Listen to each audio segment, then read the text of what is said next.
Good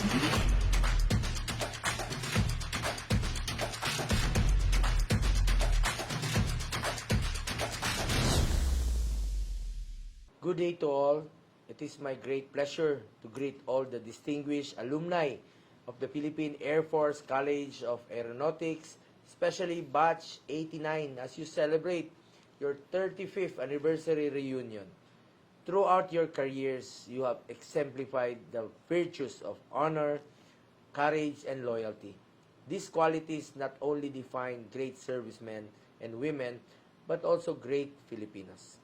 Today, as you gather to reminisce and celebrate the bonds forged over 35 years ago, it is a testament to the enduring spirit and camaraderie that is the hallmark of PAFCA.